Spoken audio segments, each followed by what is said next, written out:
Let me show you how to knit a scarf with sleeves. Hey, it's Denise from LoomaHat.com, and for more information and a list of supplies, visit the website. Alright, let's get started with how I marked my 36 peg loom. Starting with peg 1, I marked every other peg until I got to peg 27. I skipped peg 28, and on 29 I did every other one in red. This is going to help me with my increases and decreases. You can use anything else to mark your loom, such as nail polish or some other kind of marker. Alright, let's get started. And I'm using a number 6 bulky yarn, and I'm going to secure that to the anchor peg using a simple knot. You could use a slip knot if that's more comfortable for you. And I'm going to wrap 27 pegs. You can use whatever cast on you prefer. I'm going to wrap these 27 pegs, turn around and knit using the Uwrap version of the knit stitch, but like I said, any cast on that you prefer will work fine. Now we're knitting flat, so we turn in the opposite direction. I'm going to knit this stitch as ending my row, and then I'm going to start again by knitting this same peg. If you want to slip that first stitch for a neater edge, that's fine. I prefer to do it this way. It makes sewing the sides a lot easier. You will see me use the flat version and the U version of the knit stitch interchangeably, but the goal is to use only the Uwrap. I just have a tendency of doing that, of sometimes using the U, sometimes using the flat. Either one is okay. For the Uwrap, remember you're going to half wrap your peg and knit off, half wrap and knit off, and that is a Uwrap version of the knit stitch. Alright, once you knit off peg 1, you're done with your cast on, and we're ready for row 1. For rows 1 through 5, using only those 27 pegs, you're going to knit 1, purl 1 to the last peg, and then you're going to knit 1. So I marked my loom so that everywhere I have a little band, I will knit. Where I don't, I will purl. So knit, purl. Alright, so here we are on peg 1, and I'm going to do, like I said, the Uwrap version of the knit stitch. So I'm going to half wrap that peg and then knit off. And that will be my knit 1. The next one, I'm going to purl. So I bring my working yarn under the existing loop. With my hook from the top, I'm going to scoop up that working yarn and create a new loop. I'm going to take the existing old loop off the peg and put the new loop on it. And I'm going to pull on the working yarn to tighten that stitch. That was my purl 1. And now I'm going to continue that 2-stitch pattern. Knit 1, purl 1, knit 1, purl 1. So that's my knit. And here is my purl. And we're knitting the cuff. Just continue with the knit 1, purl 1 until you get to peg 26, and then on peg 27 you're going to knit 1. If you mark your pegs, it's easier to keep up with your knit and purls so that you're stacking them correctly. You're stacking a knit over a knit and a purl over a purl, and you won't mess up even when you start the increases and decreases.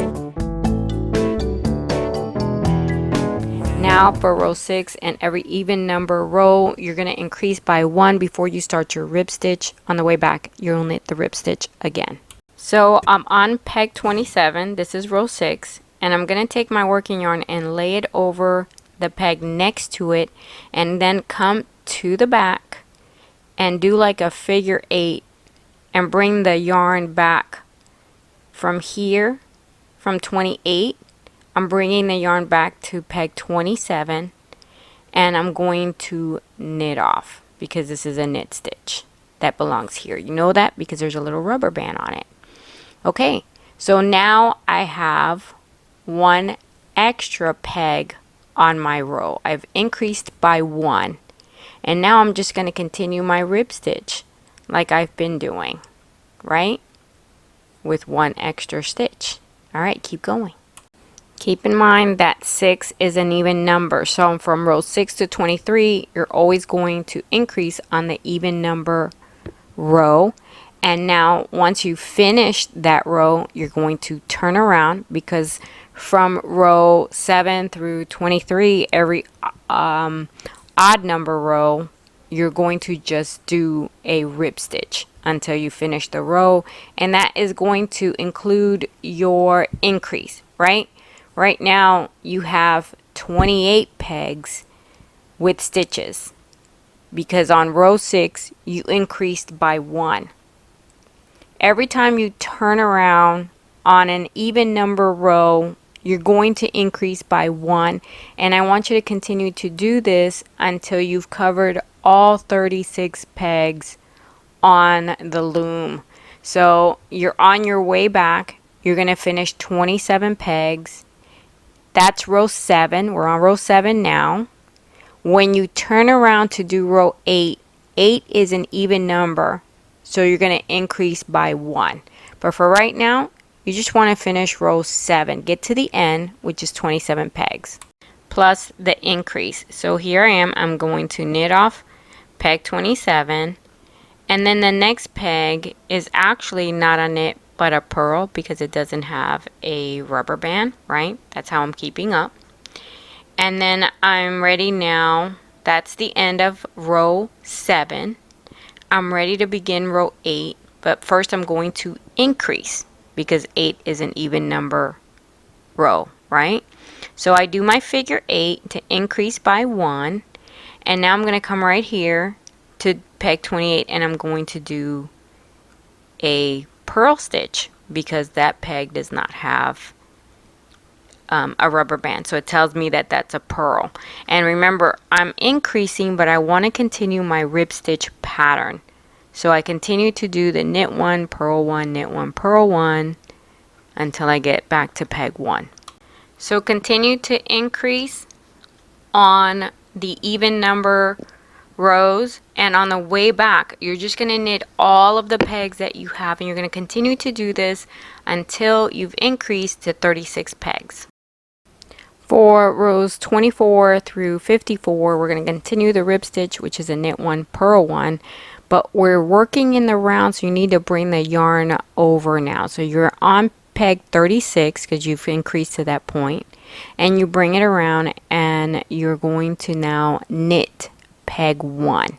And when you brought that yarn over, you closed that opening, and now you're going to be knitting in the round. So you're going to continue to go around doing the rib stitch. You're going to knit all 36 pegs, right? With the knit 1, purl 1, you're just going to continue going in a circle. Knit 1, purl 1, knit 1, purl 1, knit 1, purl 1. You're not going to turn around. You continue knitting in a circle for 30 rows using the knit 1, purl 1, 2-stitch pattern. So now, instead of turning around in a different direction, you're going to move forward. When you're done with your 30 rows, you're ready for rows 55 through 58. For the next 4 rows, you're going to continue to knit in the round, but now you're going to be doing the figure 8 stitch. And let me explain how you do that. Wherever your working yarn is, you're going to skip a peg, go to the next one, wrap it, come back to the peg that you skipped, and wrap it. And that creates a figure 8 with your yarn, right? Let's do that one more time. Wherever your yarn is, you're going to skip the next peg right here. Go to the one next to it and wrap. Come back and wrap the one that you skipped, creating a figure 8. Now those 2 pegs have stitches on them, and you're going to knit those 2 stitches off. That's it. That's your figure 8. Now your yarn is 1 peg further. So you're going to do the same thing. You're going to, from where your working yarn is, you're going to skip the next peg right here and go to the next one, right? You're going to wrap that peg, go back to the peg that you skipped, and you're going to wrap that peg. So right here. Go ahead and wrap the peg, and when you do that, you're creating a figure 8, which is, of course, the figure 8 stitch. So now you have 2 pegs with stitches. Knit those 2 pegs, you knit them off, And there you have it. You're gonna continue to do that figure 8 stitch for 4 rows. How do you know you did a row? Well, you went past peg 36. That was a row, and you keep doing that because you need 4 rows of the figure 8. Once you're done knitting those 4 rows, you're now ready for row 59, where all you're going to do is knit the row. You are going to be using a different version of the knit stitch. This time you're using the eWrap. So when you get to peg 1, you're going to wrap the peg completely, go to the next one and wrap it, and you're going to wrap all 36 pegs. If you like, you can knit off every few pegs. I normally just wrap all of my pegs, and then when I come back I knit off. Continue.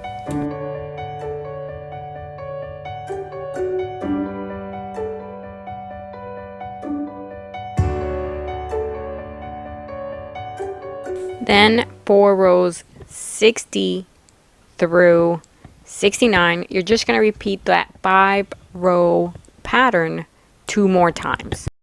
So for rows 70 through 199, you're doing the same 5 rows, but this time you're going to knit flat. So you continue to do 4 rows of the figure 8 and 1 row of eWrap, but you're doing it flat.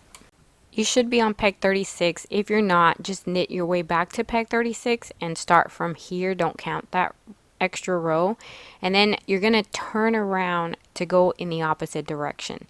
So first, you're going to knit that first peg to get you started, right? You're going in the opposite direction. You're going to knit flat. And now you're ready to start the figure 8. So you skip the first one, go to the second, come back to the one you skipped and wrap. So now you've wrapped those 2 pegs, right? You knit that first one, then did the figure 8, and now you're on your way. All you're going to do is continue to do that figure 8 all the way till you get back to peg 1. Okay, as you keep knitting, you will see that the last 2 pegs will bring you to peg 1. You're going to knit off those 2 pegs, and again, what I want you to see is that now the 2 sides are not connected. See that right here? They're not connected.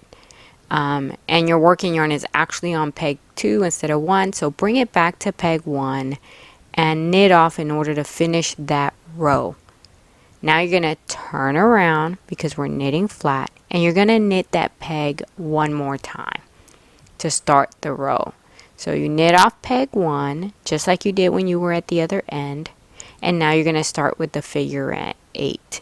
Now I don't slip any stitches, and you can if you want to, but I don't recommend it. Alright, just turn around, knit your peg again, and continue the row. That's what you're going to do at the other end. You have 130 rows of this. Now we're going to work the second sleeve on the other end, and that's going to be rows 200 through 214, which are 15 rows. We're working them in the round. You're going to continue to work the 4 rows of figure 8 and 1 row of eWrap. Now I need you to pay attention how you're going to connect the 2 sides. Your working yarn should be on peg 1, and what you're going to do is you're going to take that working yarn and you're going to go back to peg 36 and wrap it, and then come back and wrap peg 1 and knit off, and now your 2 sides are connected, and your yarn, your working yarn, is on peg 1, and you're actually ready to start working your figure 8 now in the round. And remember, you need to do this for 15 rows. So you're going to do 4 rows of the figure 8 and 1 row of eWrap, and you're going to continue this, right, this 4 rows of figure 8, 1 row of eWrap, until you have 15 rows. Alright, keep knitting. For the next part of the pattern, you will continue to knit in the round, but now you're going to do the rib stitch for rows 215 to 244. That's 30 rows of rib stitch. At this point, you're an expert with the rib stitch. Okay, it's time to decrease, and knit flat. So for rows 245 to 262, you're going to do this 2-row repeat. You're going to knit 2, decrease 1, and use the rib stitch. Then for the next row, you're just going to knit the rib stitch till the end, and then that you're going to repeat that 1 row of increase with the rib stitch, next row rib stitch. Your working yarn should be on peg 36, and we're going to get rid of that stitch by knitting those 2, and we're just going to work our way through this side, decreasing until we get back to 27 pegs like we started. We're going to start with the first bind off right here, and so we need to knit the first 2 pegs. And again, I'm using the Uwrap version of the knit stitch, so I'm going to knit that first peg, which is peg 36, and the next peg, which is peg 35, and I'm going to take the loop off the second peg, bring it over to the first peg that I knitted, tighten my working yarn, go ahead and knit off, and then take that stitch off peg 36 and move it over to peg 35. You now have 1 less stitch than you started with, right? This one's gone. And now you're going to work your way back. So you're going to continue your rib stitch from peg 34 actually. You're going to continue the rib stitch all the way back to peg 1. So you're decreasing at the beginning of the row, and you're taking the working yarn, you're going to work your way back to the front of the loom and peg number 1. So you're going to finish that row where you decreased, and when you get back to row 1, you're going to turn around, and for the next row you're just going to knit using the rib stitch pattern, which is the knit 1 purl one. Okay, so you're just going to make your way right back to where you left off on the other end, right? And you're going to do this 2-row pattern continuously until you're left with only 27 pegs. So let's do another decrease. We're going to knit the 2 pegs, and remember, I'm on that side where we increased, now we're decreasing. And then you're going to take the loop off the second peg, put it on the first one, knit off, and take that stitch back to the peg next to it. This is a basic bind off that you're actually doing. It's going to take you 18 rows to add back, to get rid of all of the stitches that you added before, right? This is how you take away a stitch, and then you continue to do the rib stitch, because you need to go back to peg 1 at the front of the loom.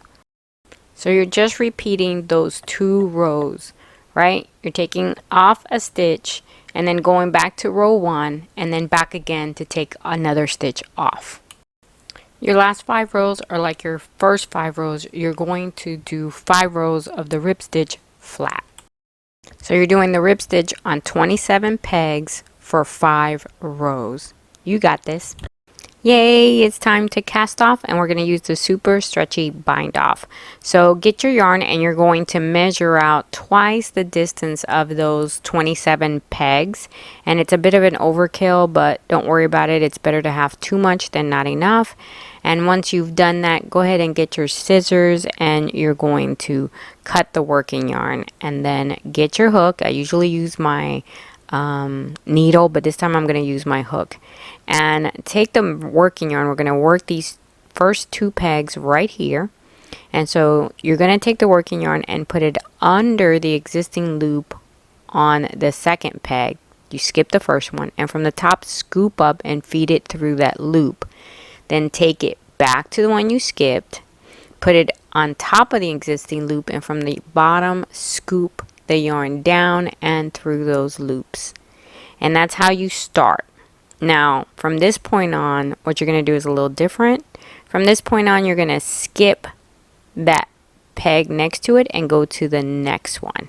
So you skip this one, go to the next one, put the working yarn under the existing loop from the top, scoop it up and feed it through, and then go back to the peg that you skipped, put the working yarn over the existing loops, and from the bottom scoop the working yarn down.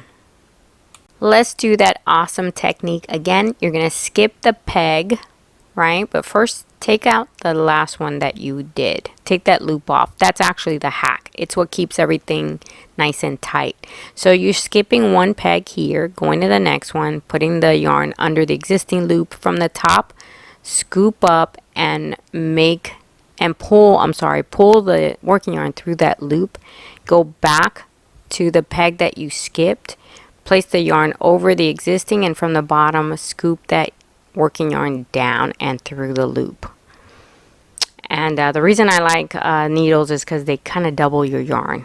Then go back and take the last loop off. Taking that last loop off allows you to tighten your yarn better.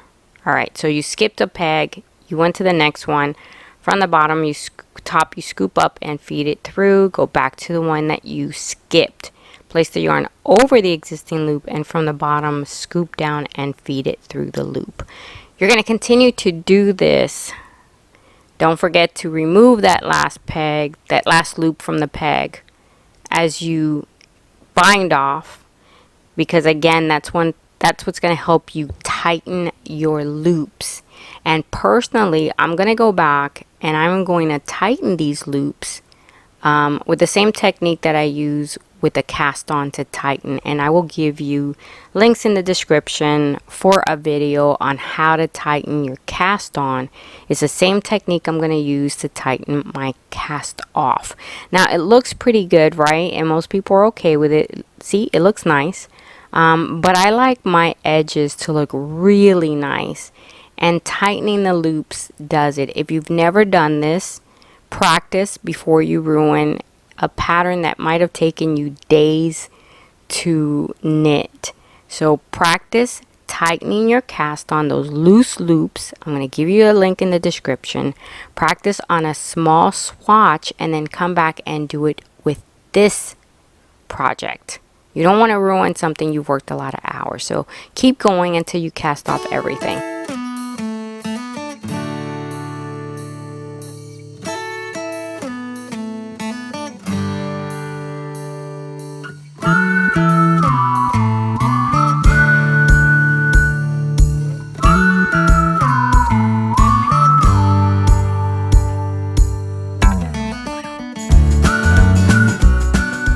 So I'm done, and my last loop is off the loom, and now my fabric is free, and you can see that my edges look pretty good with this super stretchy bind off. And we use this one a lot for cuffs and things of that sort, because that bind off will stretch, so it contracts and comes back. All right, go ahead and stretch your stitches, because especially with the rib stitch, you need to stretch the stitches so it doesn't look funky. And then we're going to bring these two sides together on the cuff. You'll see that one side is straight and the other one is slanted. There's a good reason for this. But first, let me show you real quick how I tighten the super stretchy bind off, because it's different from the other one a little bit. I go to the edge opposite where the working yarn is. See, I come here, and then I just basically start pulling those loose loops, and the previous one tells me what the next one is. See, that's there. If anything happens and it gets stuck, I'm just gonna cut it and tighten it and weave it in. But otherwise, it usually works pretty good for me. It took me a lot of practice to get this done, but you see that basically I am just pulling on those loose loops to tighten the previous one up. I pull on one and the previous one tightens up till I get to the last one, and then I pull it. I'm going to use that string now to sew up the two sides of my cuff. And I'm going to use this nice part here to come through the one that's slanted, which is why I prefer not to return, not to slip a stitch. That's a personal preference, and you can slip yours if you want. Now, I've put my working yarn on a needle and I'm connecting the two sides, and I make sure that it evens out and it looks nice. So I go from one top loop to the next top loop, and now they're connected. Then I'm now going to take and go from side to side. So I go from one side to the next one and pick up those loops and bring them together so that they look like other loops. See? I pick up two nice ones. That kind of turns in the ugly part inside the cuff so it doesn't show on the outside, and it gives me extra ones. See? I go for the nice loop up to one nice loop and then over to another nice loop. Then I'm going to go up a nice loop, over to a nice loop, and then just keep going, and you'll be surprised how well this turns out. That you know, here you can see two colors, but if they were exactly the same color on both sides, you wouldn't even be able to tell that I did sewing, right? That I did any sewing. Just make sure to go from one nice loop to the next one. Now you'll have a little bit of you can kind of see how some loops are going in one direction and others are not, but overall this technique works really well. Just make sure that the one that's overlapping is the one with the straight edge, and that the one that slants isn't. And then just keep going all the way up and inside and weave it in, and you're done. Before I let you go, here it is in white, which I love it. And I want to give a special thanks to Carol from Promise Learning, ATL, Valerie, Clarissa, and Penny for covering the cost of closed captioning.